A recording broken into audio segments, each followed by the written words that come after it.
Taga ano pala kayo, ma'am? Tarlac? Galing pa yung Tarlac. Ako talaga totally taga-Tarlac siya, Pero UAE po kayo, sir? Oo. UAE. Saudi, UAE. Bakasyon lang po kayo dito. Hindi na, matagal, nag-exit na po kayo. Kami talaga, dito sa... For good na kayo dito. Dito, Kaya pang service nyo. dito kasi nakakapagpundar, doon wala. Yun nga, Magastos po ba? hindi namin alam bakit. Dito kami, Mahal ata ano dun, sir. Di ba yung standard of living dun parang medyo mataas o cost of living. yung ganitong baka, ito, siguro ito nasa 25 to 30K. Maliit lang, sir, ano? Ang bahay. Yan. 25 to 30K. So, yung ano nyo, EcoSport, Ito nga lang pala. pang service nyo dito, pang Oo, service pamatik sa nyo. kanya. So, galing pa kayo Tarlac kanina. Yes, sir. Tarlac, tas tatagitay pa kayo yan. Sabi. Sabi. Side trip bago mag-Tarlac. Imimit pa kami ng Ang dami yung lakad Oo.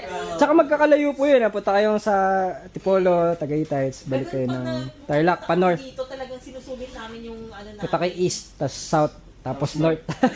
Para inikot yung buong ano. Sinusulit din kami ng parents ko. Mhm. Kasi busy. Kasama niyo po, nandyan po. Hindi. Pupunta namin sila sa bahay. Sila yung nandun sa Doon kami ano. matutulog. Nakasawin mo, Antipolo, diretso Makati Sembo, Apo. Makati, tapos diretso Tagaytay.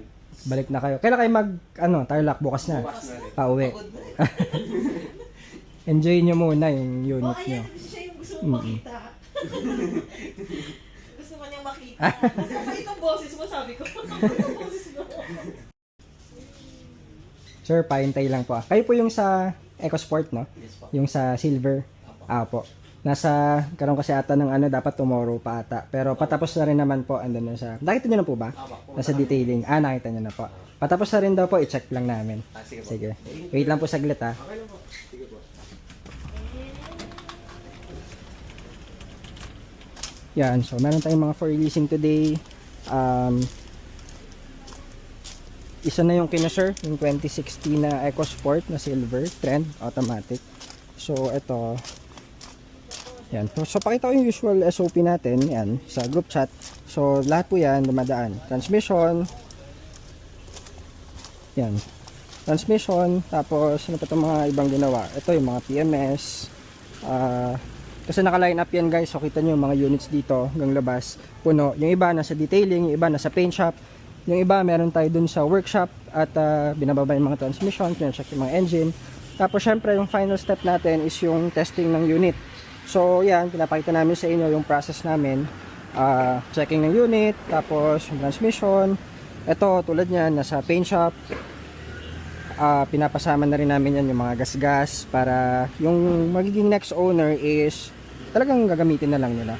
So, hindi man siya brand new guys, pero in a way, yan, ito yung unit. So, tinatapos na siya ngayon. Yan. So, ito yung, ano ba to? Sa under chassis. Yan. So, ito yung final step natin na 3-step detailing. Patapos na to, boss, no? Konting ano na lang. So, yan. Pati itong mga paint, tatanggal na. Tapos, final step ito, yung ating car wash. Para yung mga alikabok yan. Kasi kapag binabuffing yan, kakaroon siya ng parang mga white, ano. Yan. So, ito yung sa interior.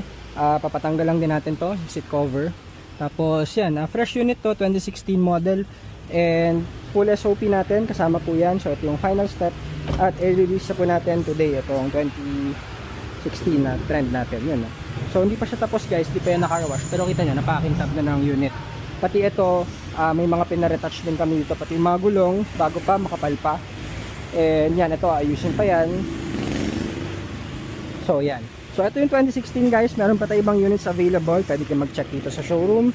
And yun, GTA Cars po, maraming salamat, thank you.